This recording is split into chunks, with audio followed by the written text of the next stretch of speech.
మేలు చేశాడండి, ఎన్నో మేలు చేశాడు. కానీ మా పెద్ద పాపకి బాగలేనప్పుడు నోటంతా బ్లడ్ పడింది, ముక్కంట నోటంతా బ్లడ్ పడింది, దగ్గర వాంతి అయినా సరే బ్లడ్ పడిపోయింది. ఏ టైఫాయిడ్ అనేసి బయట చాలా హాస్పిటల్ తిప్పాము.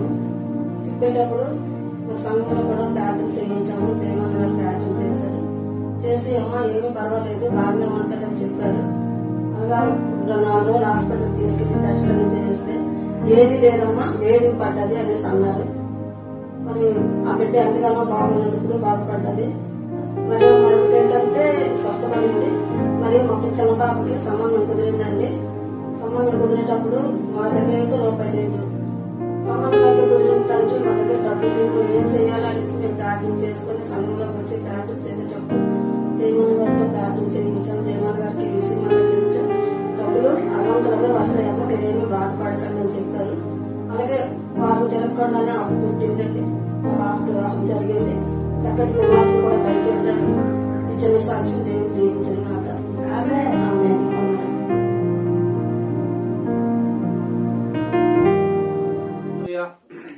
మీ జయమన్న ఇంతవరకు సహోదరి అంకయ్యమ్మ గారు చెప్పినటువంటి సాక్ష్యాన్ని మీరు చూశారు, విన్నారు.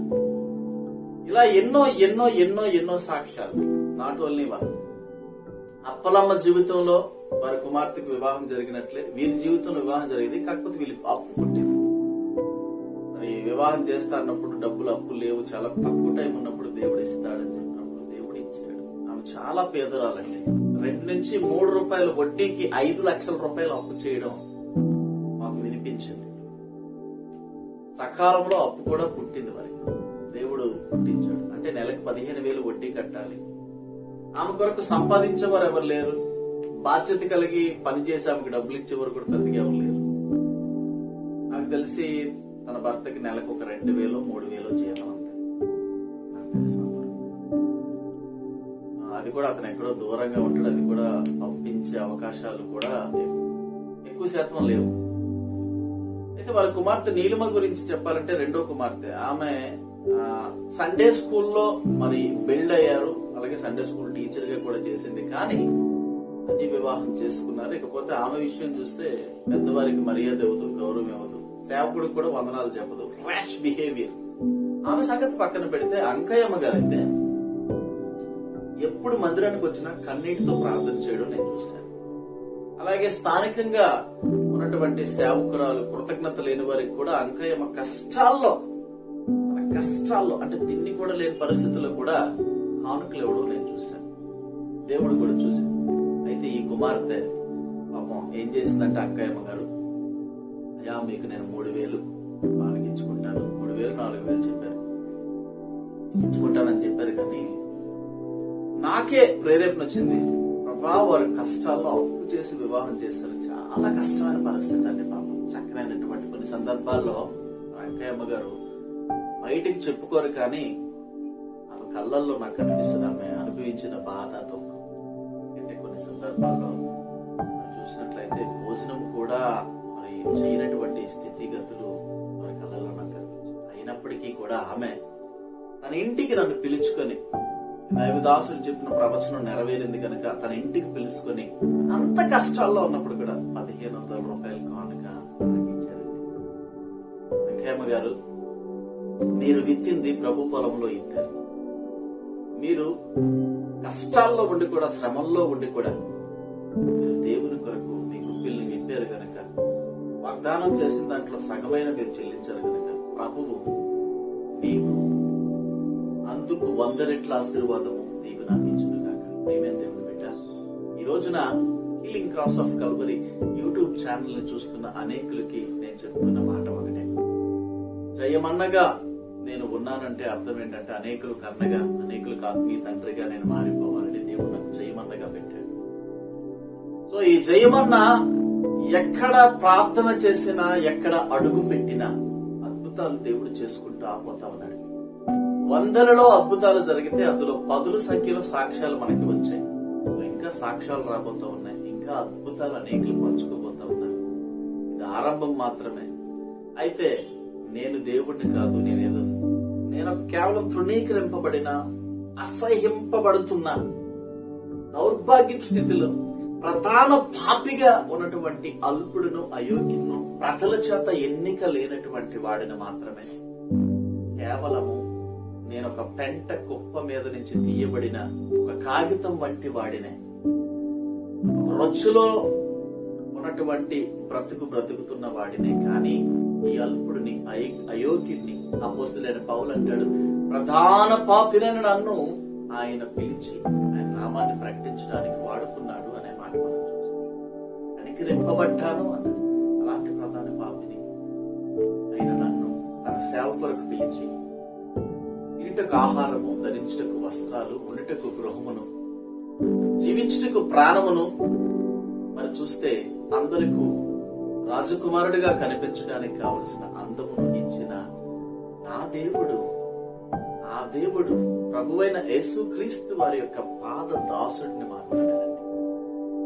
ఆయన ఈ జయమన్న ద్వారా, ఈ అల్పుడి ద్వారా చేస్తున్న అద్భుతాలు, ఆశ్చర్య కార్యాలు నిమిత్తము ఆయన నామే గణపరచబడాలి. కానీ ఎవరైతే ప్రత్యేకముగా ప్రాముఖ్యముగా నాకు అయ్యగారు ఈ అద్భుతం జరిగితే, అయ్యగారు ఈ కార్యము జరిగితే, అయ్యగారు ఈ విజయం నాకు వస్తే సమర్పిస్తామని కానుకలు మరి అంటున్నారో వారు తప్పిపోయారు కనుక గతించిన ఎపిసోడ్ లో వారందరి కృతజ్ఞతాహీనుల గురించి నేను పెట్టాను. అలాగే కృతజ్ఞత చెల్లించిన అంకాయమ్మ గారి గురించి కూడా పెట్టాను. ఇంకా అనేకులు ఉన్నారు కృతజ్ఞత కలిగిన వారు. వారి జీవితాల్లో దేవుడు మెండైన దీవెనలు కురిపించునుగాక. ఆమేన్. ఆయన మరిచిపోవడానికి నరుడు కాదండి. అర్థమైందా? యెహోవా విశ్వాసులను కాపాడును అన్నాడు. తర్వాత అంటాడు యెహోవా ఏంటంట, నీ హృదయ వాంఛలను తీర్చేటువంటి దేవుడిగా ఉన్నాడు. ఏంటండి? యెహోవా నీ హృదయ వాంఛలను తీర్చేటువంటి దేవుడు.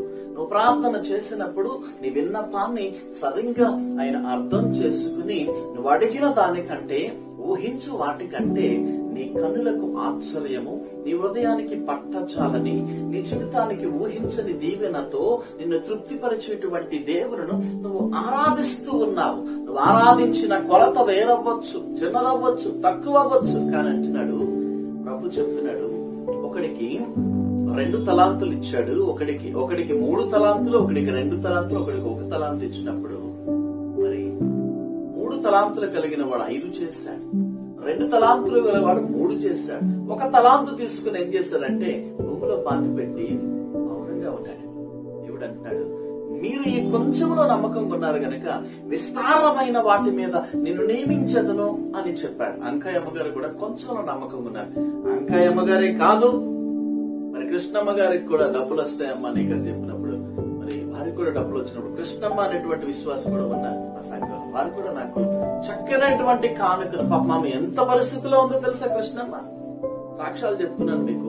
ఒక దైవ సేవకుడు కృష్ణమ్మ మంచం మీద లేవలేని పరిస్థితి, తల బద్దలైపోతుంది. అయిన ఆశీర్వాద దగ్గరికి వెళ్తే ఆ పరిస్థితి నుంచి కూడా అయ్యగారు మా ఇంటికి వచ్చారని లేచి కూర్చోబెట్టి నా కోసం పాపం డ్రింక్ తెప్పించి ప్రార్థన చేయించుకుని 200 కానుక. ఆ 200 కానుక కాకుండా వారికి దేవుడు అద్భుతం చేశాడు. వారికి చెప్పిన డబ్బులు వచ్చాయి కనుక సమృద్ధిగా నాకు మరి చూసినట్లయితే 5,000 రూపాయల కానుక నాకు పెట్టి చక్కని కోట ఏర్పాటు చేసుకున్నారు కృష్ణమ్మ గారు.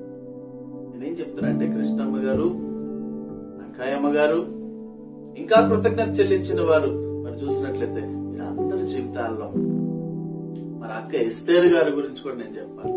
నిజంగా నా అక్క శరీర సంబంధమైన నా అక్క, నా చెల్లెలు కూడా చూడనంత ప్రేమ ఎస్తేరు అక్క నాకు ఇస్తారు. వారందరూ కూడా నేను ఏం చెప్తున్నానంటే, మీరు కొంచెంలో నమ్మకంగా ఉన్నారు, పట్టుకునండి.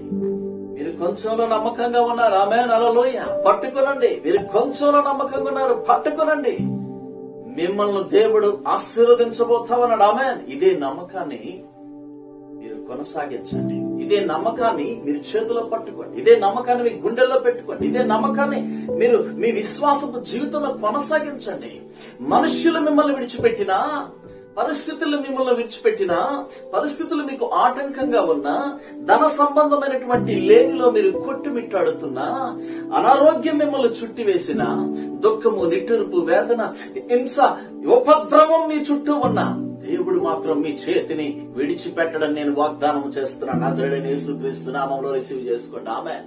నాట్ ఓన్లీ ఎస్తేరు గారు, లేకపోతే చూసినట్లయితే కృష్ణమ్మ గారు, లేకపోతే అంకయ్యమ్మ గారే కాదు, ప్రపంచములో, దేశములో, రాష్ట్రాలలో ఏ ప్రాంతాల్లో ఉన్న విశ్వాసులైనా సరే, నీవు దేవుని దగ్గర నమ్మకముగా ఉంటే, దేవుని కనుదృష్టి దగ్గర నమ్మకముగా ఉంటే, కష్టాల్లో ఉన్న దైవజనుడు, కన్నీళ్ళలో ఉన్న దైవజనుడు, దుఃఖపడుతున్న దైవజనుడు, నీ కొరకు మోకరించి కన్నీటితో ఉపవాసం ఉండి ప్రార్థన చేసేటువంటి దైవజనుడు పక్షమున ఆ దేవుని నామముతో నువ్వు నిలబడగలిగితే, దేవుడు నీ పక్షాన, నీ ఆపదలో, నీ కష్టాల్లో, నీ సుఖాల్లో, నీ బాధల్లో, నీ దుఃఖాల్లో, నీ వ్యాధుల్లో, నీ సమస్యల్లో నీ పక్షాన్ని నిలబడతాడు. Amen. In the name of Jesus receive చేసుకోను.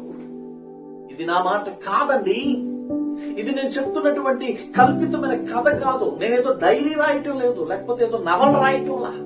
ఇది దేవుని మాట. ఆమేన్. యెహోవా విశ్వాసులను కాపాడును అనే మాట మనం చూస్తున్నాం. హల్లెలూయా.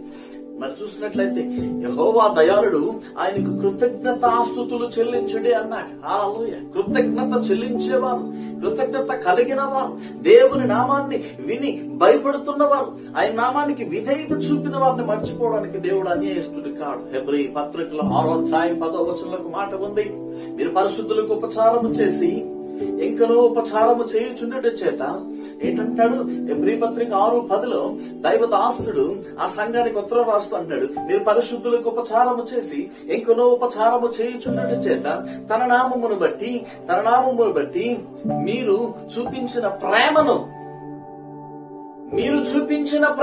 ఈ దైవదాసుడు మీ ఇంటికి వచ్చినప్పుడు, ఈ దైవదాసుడు మీతో మాట్లాడినప్పుడు, ఈ దైవదాసుడు కష్టాల్లో ఉన్నప్పుడు, ఈ దైవదాసుడు ఇబ్బందుల్లో ఉన్నప్పుడు, ఈ దైవదాసుడు శ్రమలో ఉన్నప్పుడు, ఈ దైవదాసుడు కృంగిపోయినప్పుడు, ఈ దైవదాసుడు కన్నీరు కార్చినప్పుడు, ఈ దైవదాసుడు లేమిలో ఉన్నప్పుడు మీరు సహాయము చేశారే, మీరు అవసరాలు తీర్చడానికి ధనమును పంపించారే, కానుకలు ఇచ్చారే, గుప్పిలి విప్పారే, ఆ విషయము మనుషులు మర్చిపోయినా, ఒకవేళ ఈ జయమన్న మర్చిపోయినా, నిన్ను సృష్టించిన, నిన్ను నిలబెట్టిన, నిన్ను జీవింపచేసిన ఆ దేవుడు మర్చిపోడు. ఆమేన్. హల్లెలూయా. ఆయన అన్యాయస్తుడు కాడు. ఆమేన్. ఆయన గొప్ప దేవుడు, శ్రేష్టమైనటువంటి దేవుడు, అద్భుతాలు చేయు దేవుడు. అందుకని అంటున్నాడు ఫిలిప్పీ పత్రిక 4వ అధ్యాయంలో అంటాడు, నా శ్రమలో మీరు పాలు పుచ్చుకునేది మంచి పని. 4:14 అంటాడు, 4:16 నుంచి 18 వచనాలు అంటాడు, నేను ఈవిని అపేక్షించేలాగా చెప్పటం లేదు, మీ లెక్కకు విస్తార ఫలము రావాలని అపేక్షించి చెప్పుచున్నాను. మీరు పంపించిన కానుకలు చూసి నేను చెప్పటంలా, వస్తువులు చూసి చెప్పటంలా, పప్పులు ఉప్పులు, కొందరు పప్పులు ఉప్పులు నాకు కొన్ని ప్రాంతాలకు వెళ్తే, ముఖ్యంగా ఆంధ్రప్రదేశ్ కు నేను వచ్చినట్లయితే, నేను ఆంధ్రప్రదేశ్ వాడినేనండి, ఆంధ్రప్రదేశ్ వాడినే, భారతీయుడినే. హల్లెలూయా. అర్థమైందా? ఏ రాష్ట్రం ఎగినా, ఏ జాతికి ఎగినా, ఎందుకని మనందరూ ఎవరో భారతీయులమే. అయితే వెళ్తే కొంతమంది చక్కనటువంటి కందిపప్పులు, చక్కనటువంటి కారము, చక్కని పసుపు, చక్కనటువంటి తినుబండరాలు పెడతారు కొంతమంది. అయితే కొంతమంది పెట్టి అవి అకౌంట్ చూసుకునేటువంటి విశ్వాసులు కూడా ఉన్నారు. ఒకవేళ అకౌంట్ చూసుకోకుండా దేవుని ప్రేమను బట్టి పెడితే వారు ఫలమును పొందుకుందరు కాక, నేను ఈవిని అపేక్షించి వారు ఇస్తే నేనేంటి పొంగిపోలేదు, లేకపోతే మాకు పప్పులు ఉప్పులు దొరక్క నేను తీసుకోవటం లేదు. అక్కడ వాళ్ళు దీవింపబడాలి, వారి ఇల్లు దీవింపబడాలి, ఆహారముతో దీవింపబడాలంటే ఆహార సంబంధమైన కానుకలు తీసుకోవాలి. ధన సంబంధముగా దీవింపబడాలంటే, వారు ధన సంబంధంగా కుటుంబం దీవింపబడాలంటే ధన సంబంధమైన కానుకలు తీసుకో. వస్తు రూపకంగా ఆ కుటుంబం దీవింపబడాలి అంటే వస్తు రూపకమైన కానుకలు తీసుకోవాలి. బంగారు సంబంధముగా కుటుంబం దీవింపబడాలంటే బంగారు సంబంధమైన కానుకలు తీసుకోవాలి. వెండి రూపముగా ఆ కుటుంబం దీవింపబడాలంటే వెండి సంబంధమైనటువంటి కానుకలు తీసుకోవాలి. మీకు తెలుసా పరిశుద్ధ గ్రంథం ఏం చెప్తుంది? అందుకనే దావీదు మందిరము కట్టినప్పుడు ప్రజలు వెండిని, బంగారమును, ఇత్తడిని, ఈనమును ఇచ్చారండి. ఈరోజు నేను చెప్తున్న మాట ఒకటే, ఆ సాక్ష్యం చూస్తాను, ఇవిని అపేక్షించి ఇలాగ చెప్పడం లేదు. మీకు ఒక లెక్క ఉన్నది. ఆమేన్. హల్లెలూయా. అవును, ఫిలిప్పీ సంఘస్థులు మాసిదోనియాలో ఉన్నప్పుడు అపోస్తలుడైనటువంటి పౌలుకు తెస్సలోనికలో ఉన్నప్పుడు కానుకలు పంపించారంట. అవి మనోహరము. ఫిలిప్పీ పత్రిక 4:16 నుంచి 18 వచనాలు, అవి మనోహరము, దేవునికి ఇష్టమైన యాగము. ఆమేన్. ఏంటి? మనోహరము, దేవునికి ఇష్టమైన, దేవుని కనుదృష్టికి. ఎందుకంటే కొంతమంది కానుకలు ఇచ్చి తిట్టుకుంటా ఉంటారు, కొంతమంది దైవజనుడిలో అర్పణించి వస్తు సంబంధమైన అర్పణ, ఆహార సంబంధమైన అర్పణ ఇచ్చి తిట్టుకుంటూ లెక్కలేసుకుంటూ ఉసూరుమంటారు. కొంతమంది ఈడు జమ్ముడు ఫోను అని బట్టలు ఇరుతారు, కొంతమంది ఈడు దరిద్రుడు అంటారు. అలాంటి వాళ్ళందరికీ వారి వారి ఫలము కలుగుతుంది. ఫిలిప్పీ సంఘం అర్పించిన అర్పణలో ఏముందో మీకు తెలుసునా? ఫిలిప్పీ సంఘం అర్పించిన అర్పణ మనోహరముగా దేవుని దృష్టికి ఉంది. ఆమేన్. సువాసనగా దేవుని దృష్టికి ఉంది. ఆమేన్. ప్రీతికరమైనటువంటి అర్పణగా దేవుని దృష్టికి ఉంది. హెబ్రీయులు చేస్తున్నటువంటి పరిచర్య దేవుడు అంటాడు మరిచిపోవడానికి మనుషుడికి ఆధారంలో ఆ కోరలోయలో నిరీక్షణిచ్చు మాటలు, గడాంధకారములో వెలుగునిచ్చు మాటలు. ఆమేన్.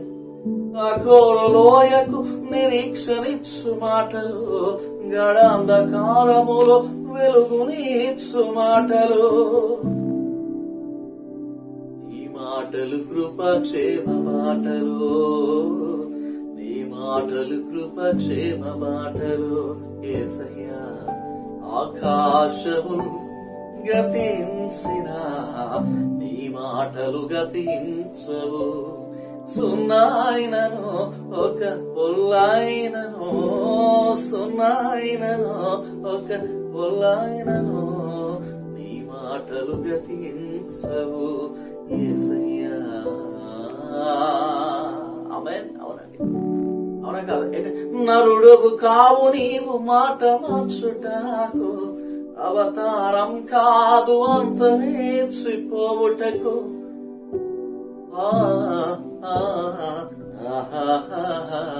అవునా కదండి? ఆయన నరుడు ఏంటంటే మాట తప్పడానికి.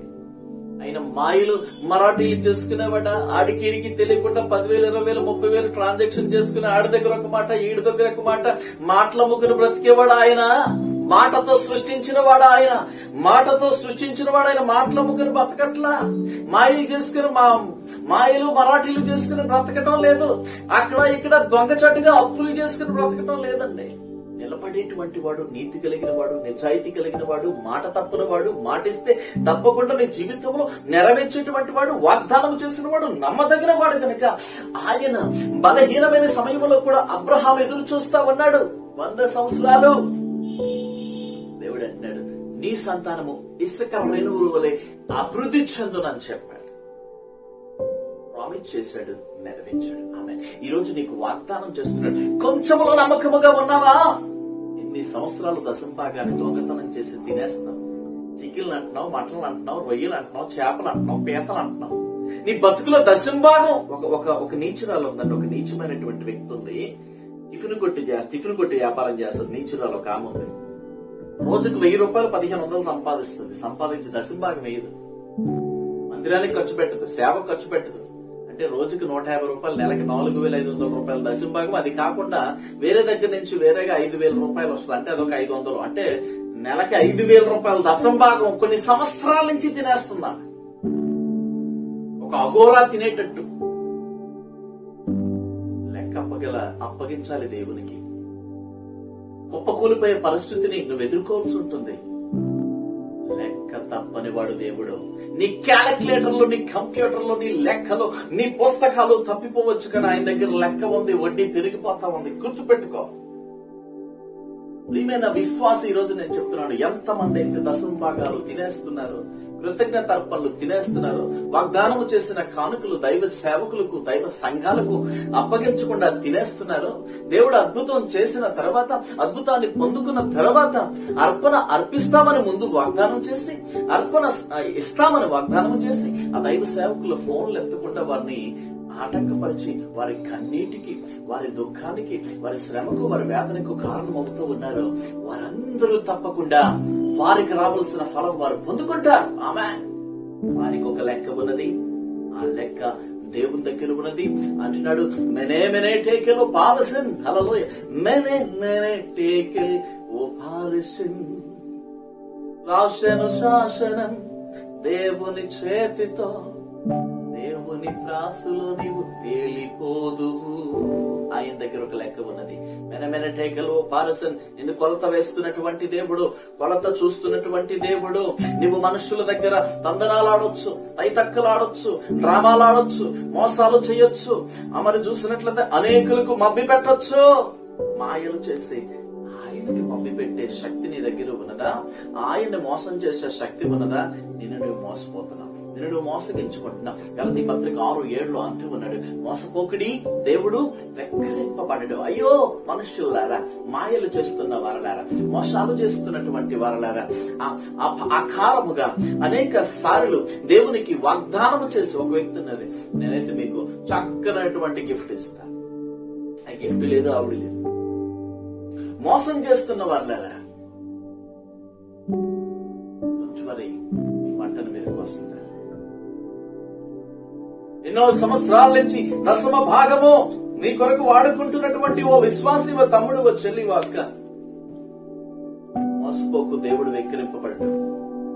దొరికిపోతావు సుమా, దొరికిపోతావు సుమా, పట్టబడతావు సుమా దేవుని చేతిలో. అందుకని భయంకరుడైనటువంటి దేవుని చేతిలో పడుట, జీవము గల దేవుని చేతిలో పడుట మహాభయంకరమని ఎబ్రీ పత్రికలో చెప్తాడు.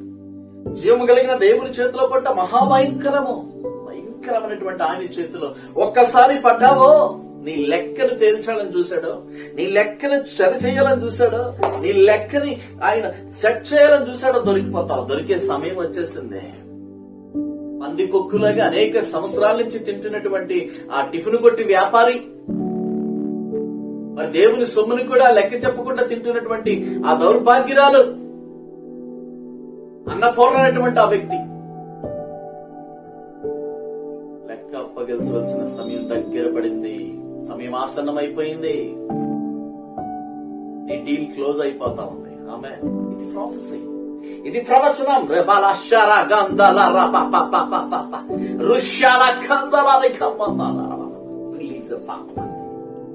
శాసన, ఇది ప్రవచనం, ఇది జరుగుతుంది. ఆమేన్. కొద్దిగా 1000 రూపాయలు నీకు వచ్చిన శాలరీ 1000 రూపాయలు, 100 రూపాయలు దశభాగం తీసి చూడు. ఆత్మ కలిగిన సేవకుడికి ఇచ్చి చూడు. ఆత్మ కలిగిన సేవలో నువ్వు నీ యొక్క ఆస్థానం చూడు. ఆత్మ కలిగిన సేవకుడి యొక్క అవసరాలు తీర్చి చూడు. ఆత్మ లేకుండా, దేవుని ఆత్మాభిషేకం లేకుండా, పిలువబడకుండా తన కోసం ఉన్నటువంటి సేవకులకు నువ్వు సహాయం చేయదు. ఆత్మ కలిగి నువ్వు ప్రార్థన చేయి, మోకరించి. దశభాగం ఎక్కడివ్వాలి, ఎవరికి ఇవ్వాలి? 1000 రూపాయలు 100 రూపాయలు తీసి చూడు, 10 రూపాయలు రూపాయి తీసి చూడు, 100 రూపాయలు 10 రూపాయలు తీసి చూడు, 220 రూపాయలు తీసి చూడు, 2200 తీసి చూడు. దశమ భాగాన్ని తింటున్నటువంటి, దశమ భాగాన్ని భక్షిస్తున్నటువంటి ఓ మోసము చేసేటువంటి సహోదరి సహోదరుని రక్షించొద్దు. ఒకసారి తీసుకుని దేవుడిని ఆశీర్వదించకపోతే అంచెలంచెలుగా దేవుడు ఆశీర్వదించకపోతే చేయమన్నా ఆశీర్వదించలేదు అన్నాడు. ఆశీర్వదించే దేవుడు అని నిజంగా నేను చెప్తున్నాను. అంకయ్య గారు కష్టాల్లో ఉన్నప్పటికీ కూడా he offered something. దేవునికి, అయ్యా మీరు రండి, ఏదో మగుమాట. ఏమనుకుంటారో, ఈ 1500 ఇస్తే ఏమనుకుంటారో దైవజనుడు, ఈ 1500 నేనేమనుకోలేదు. వాళ్ళ గురించి నాకు ఫస్ట్ నుంచి తెలుసు. చాలా కష్టాల్లో ఉన్నారు, ఇబ్బందుల్లో ఉన్నారు, కష్టపడి తెలియజేస్తారు. నేను చెప్తున్నాను, ఈవిని అపేక్షించి. ఇంకా ఒక విషయం చెప్పాలని, నా సహోదరుడు ఆయన ఉన్నాడు, నా చిన్ననాటి స్నేహితుడు, విశాఖపట్నం ప్రాంతంలో ఉంటాడు. వాడు కూడా నాకు అప్పుడప్పుడు సహాయం చేస్తా ఉంటాడు. అప్పుడప్పుడు నేను అడగను వాడి పేరు నేను చెప్పను. వాడు కూడా నా పేరు చెప్పొద్దురా అంటాడు. వాడు ఒరే అన్నాడు, బ్రదర్ అంటాడు. కానీ ఒరే అనే పిలిచే అధికారం కూడా వాడికి ఉంది. ఎందుకంటే వాడి చిన్ననాటి స్నేహితుడు, దిల్కా అడిగిన వాడు అప్పుడప్పుడు హెల్ప్ చేస్తాడు. అప్పుడప్పుడు నేను అడగను వాడికి ఎందుకో ప్రేరేపణ వస్తుందేమో. జయం సేవ చేస్తున్నాడు, ఒకటంటే నువ్వు సేవ చేస్తున్నావు, దేవుని సేవలో ఉన్నావు, బలంగా వాడబడుతున్నావు, నీ అవసరాలు ఉంటాయి. నువ్వు ధనమని సంపాదించకపోవచ్చు, కానీ దేవుని యొక్క ఆత్మను సంపాదించు అని కొన్ని విషయాలు చెప్పి వాడు ఏం చేస్తాడంటే, వాడు చేసినట్టు కూడా చెప్పండి నాకు. ఇప్పుడు వేస్తాడంటే ఫోన్ పేలో పంపిస్తాడు. పంపించి ఇంత వేసాను రా అని చెప్పండి. నేను ఎప్పుడో చూసుకొని 2 రోజుల తర్వాత ఎప్పుడు నేను ఫోన్ పే చూసి నేను నోటి మీద చూసి ఎప్పుడు ఏనా పంపించండి, అవునా పంపించాను, దేవుని సేవలో వాడును, దేవుని సేవలో వాడుకో, యూజ్ చేసుకో దేవుని సేవలో అంటాడు. అలాంటి వారు నేను ఈవిని అపేక్షించి వాళ్ళు పంపించిన కానుకలు అపేక్షించి, లేదా కొంతమంది కందిపప్పు ఇచ్చారు, లేకపోతే కొంతమంది కారం ఇచ్చారు, కొంతమంది పసుపు ఇచ్చారు అని చెప్పేసి వారు వస్తు సంబంధమైన వస్తువులను ఆశించి నేను చెప్పట్లేదు, కానీ నీ లెక్కకు విస్తార ఫలం రావాలని అపేక్షించి చెప్పుచున్నాను. ఆమేన్. ఇది దైవ సేవకుడు జయమన్న ద్వారా దేవుడు ప్రవచిస్తున్న ప్రవచనం. దొంగలుగా మారినటువంటి వారు, దశంభాగాన్ని ఆక్రమించుకుంటూ దశంభాగాన్ని దేవుని సొత్తుని దొంగతనం చేస్తున్న వారు, మలాకి గ్రంథం 3వ అధ్యాయం ప్రకారం మీరు శాపగ్రస్తులై ఉన్నారు. మీరు శాపగ్రస్తు. చాలా మంది ఒక వ్యక్తి చాలా ప్రాముఖ్యమైనటువంటి కుటుంబం, వారు దాదాపు నాకు చాలా సంవత్సరాల నుంచి పరిచయం. వాళ్ళు అంటారు, మీరు వచ్చినప్పుడు దశంభాగం ఇచ్చేస్తామండి. దశంభాగం తీసావా? దశంభాగం ఎవరికి ఇస్తున్నారు మీరు అంటే, లేదు దశంభాగం తీస్తాను, బైబిల్లో పెడతాను, దశంభాగం తీస్తాను, డబ్బాలో పెడతాను, దశంభాగం తీస్తాను. ఈ దశంభాగం తీస్తుంది. ఆ విశ్వాసి భార్య భర్తలు ఇద్దరు ఏం చేస్తారంటే, భర్త ఎక్కువ కలుగు చేసుకోవడానికి నా భార్య దశంభాగం తీస్తుంది, బైబిల్లో పెట్టుకుంటాను. బైబిల్లో పెట్టుకున్న డబ్బులకు 1000 రూపాయలు అయ్యేసరికి 1500 అయ్యేసరికి ఈవిడికి టింగ్ టింగ్ టింగ్ టింగ్ గంట కొడుతుంది. ఏంటంటే 1500 ఇచ్చేయాలా, 2000 ఇచ్చేయాలా, 3000 ఇచ్చేయాలా. ఏం చేస్తుంది? ఆ 3000 వాడేస్తుంది జలసాలకి. ఎవరో వస్తారు విగ్రహ సంబంధమైన వాళ్ళ ఇంటికి, ఆ జలసాలకి 3000 వాళ్ళకి ఫిష్లు పెట్టాలి, చేపలు పెట్టాలి, రొయ్యలు పెట్టాలి, లేకపోతే వాళ్ళకి డబ్బు బట్టలు కొనాలి, వాళ్ళకి సేవలు చేయాలి కదా. ఆ విగ్రహ సంబంధమైన వారికి, దయ్యాలతో వచ్చినటువంటి వారికి సేవలు చేయాలి కదా. ఈ దశంభాగం మొత్తం ఓడేస్తుంది దురాత్మ. ఎన్నోసార్లు మోసం చేశారు. దశంభాగం ఇస్తాం అని చెప్పేసి మోసం చేశారు. అలాంటి వారి గురించి చెప్తున్నాను. ఎమోషనల్ గా పరిశుద్ధాత్మ దేవుడు మాట్లాడిస్తున్నటువంటి మాట ఒకటే నేను ఒకటే చెప్తున్నాను. నేను చెప్పే మాట ఒకటే. 2 కొరింథీ 9వ అధ్యాయంలో చెప్తాడు. 9వ అధ్యాయం మీరు చదువుకోండి, 1 నుంచి 6 వచనాలు మీరు చదువుకోండి. ఉత్సాహముగా ఇచ్చువానికి సమస్త విధములైన కృప, దేవుడు ఉత్సాహంగా ఇచ్చేవారి ఎడల, దశంభాగాలు ఇచ్చేవారి ఎడల, కృతజ్ఞత అర్పణలు అర్పించిన వారి ఎడల, వాగ్దానం చేసి నెరవేర్చిన వారి ఎడల విస్తారమైన కృపలను సమృద్ధిగా విడుదల చేస్తాడు. సమస్తమైన ఉత్తమమైన కార్యాలు చేయడానికి విస్తారమైన కృపను విడుదల చేస్తాడు. దేవుడు దీవిస్తాడని ఆ దీవెని పట్టుకో. వాగ్దానం చేసి ఏదో ఒక్క తన వాంతికి తిరుగునట్లు, కడగబడిన పంది బురదలో దొరులుటకు మళ్ళుటట్లును అనేటువంటి సామెత చొప్పున, అనేటువంటి మరి వాడుక చొప్పున నీ జీవితము, నీ ప్రవర్తన, నీ మాట, నీ వాగ్దానము, నీవు చేసిన ప్రామిస్ ఉండకూడదు. ఫార్నర్ పందిని పెంచుకుంటే ఆ పంది అన్నదంట, ఫార్నర్ మరి బ్యూటిఫుల్ లిటిల్ కిడ్డీ అని పేరు పెట్టాడంట ఫార్నర్ పందికి. అప్పటికి ఇండియన్స్ అంటున్నారు, వద్దండి అది పంది బురదలో దూరుతుందండి, బురదలోనే బాగుంటుంది. అందరూ ల్యాబొరేటరీ వెళ్తే ఆ ల్యాబొరేటరీని ఆనందించి అదే ఉక్కు వాసన చూసుకొని మూత్తో నాగుతుందంటే అదే బాగుంటుంది దానికంటే. ఈ ఫార్నర్ లేదు, this is my little kiddie అన్నాడు. కిడ్డీ అని పేరు పెట్టాడు దానికి. పెట్టి చక్కగా స్నానం చేయించి మంచిగా బట్టలు వేయించి సెంటు గట్ర కొట్టి మనతో మాట, kiddie you don't go away అన్నాడంట. అప్పుడు కిడ్డీ నేను బయటికి వెళ్ళను, ఐ లిసన్ యూ, నేను నిన్ను వింటాను, నీ మాట వింటాను అంతే. ఫార్నర్ దానికి కావలసిన పిజ్జాలు బర్గర్లు పెట్టాడు, తృప్తిగా తిన్నది తృప్తిగా. తర్వాత ఫార్నర్ ఏం చేశాడంటే, అప్పుడు ఫార్నర్ తో అంటుంది, ఫార్నర్ తో కిడ్డీ అంటుంది, so please cut off my lakhs అంటుంది.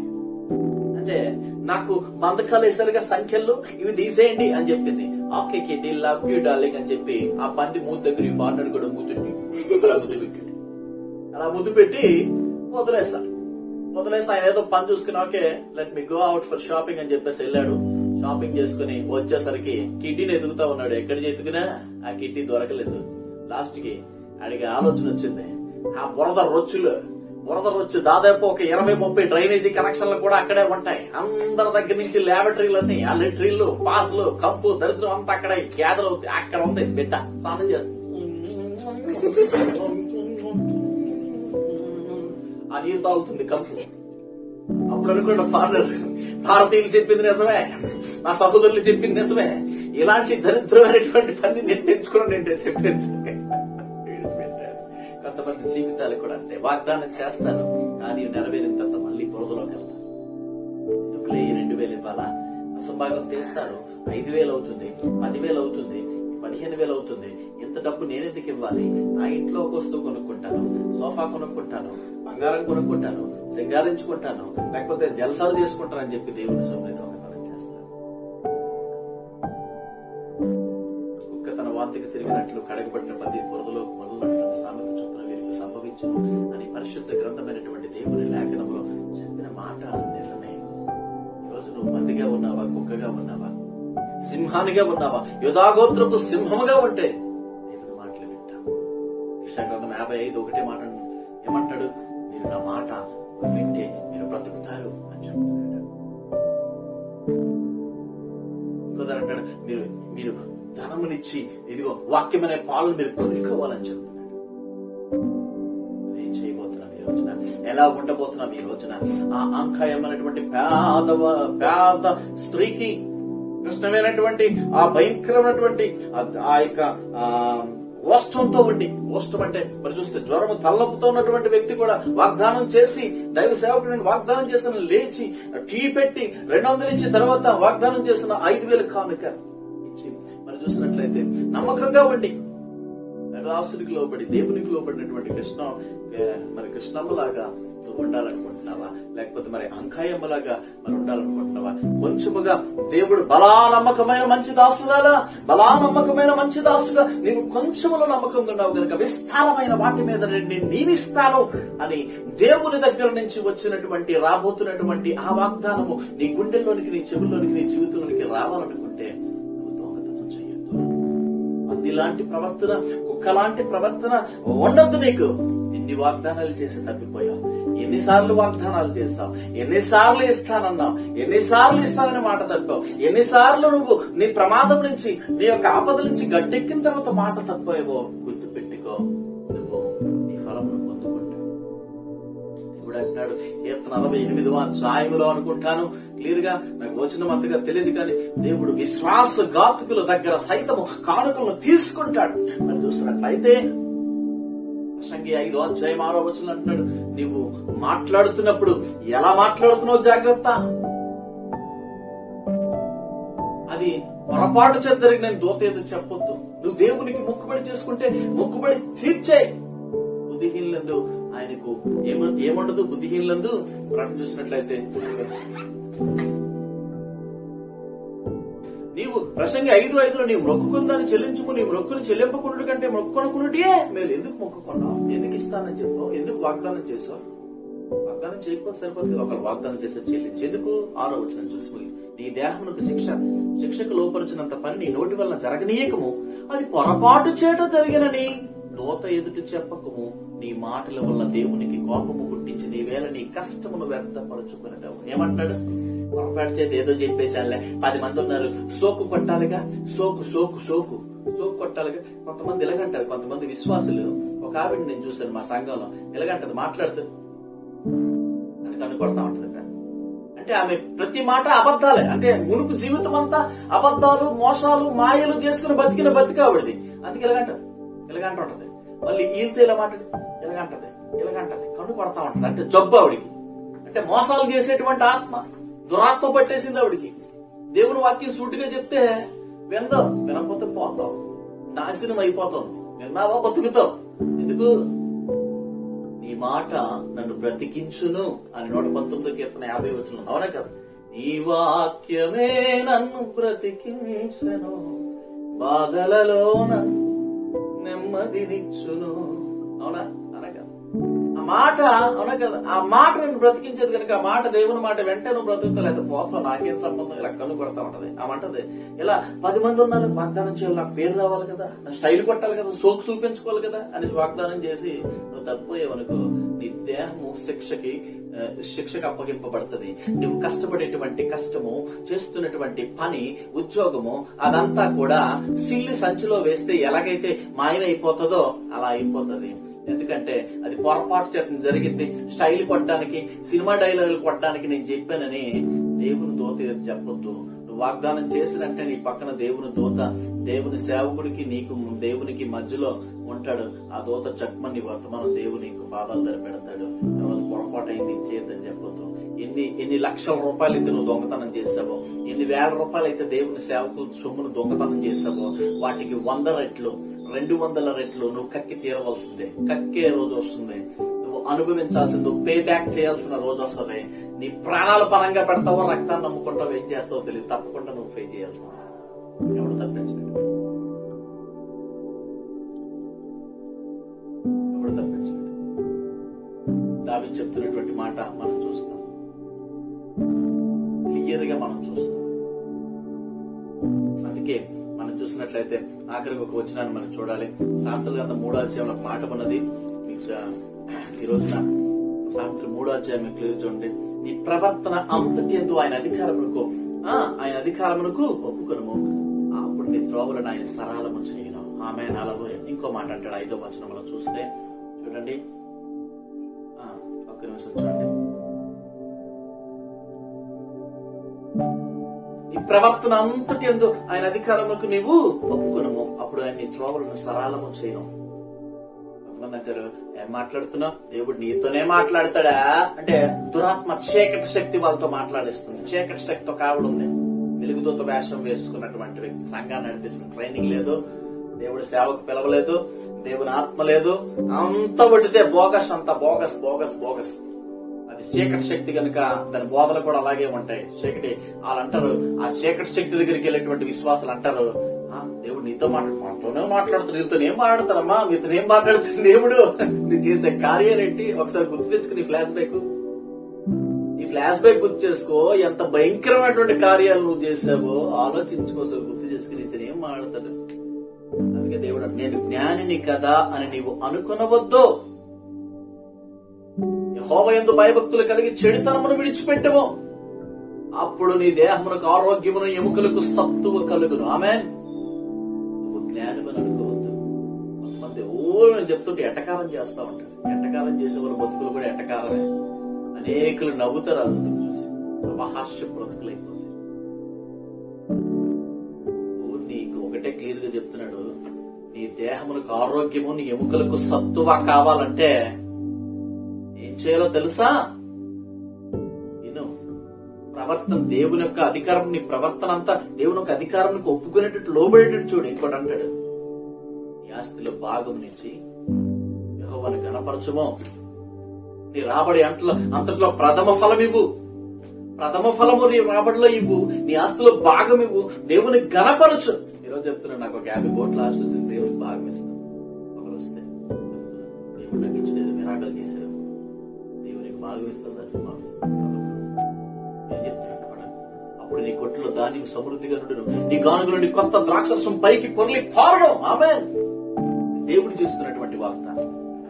దొంగగా ఉంటావో త్వరగా ఉంటావో నువ్వే డిసైడ్ చేసుకో. ప్రార్థన చేద్దాం. ప్రభువైన దేవా నీకు స్తోత్రాలు. విత్తబడి వాక్యం దీవించి ఆశీర్వదించి నీరు కట్టి 30 కొందరి జీవితాల్లో, 60 కొందరి జీవితాల్లో, 100 కొందరి జీవితాల్లో ఫలింపజేసి అభివృద్ధి చేయమని, అలాగే అంకాయమ్మ గారు చెప్పిన సాక్ష్యాన్ని దీవించమని నజరేయుడైన యేసు నామములో ప్రార్థిస్తున్నాము తండ్రి. ఆమేన్. ఆమేన్.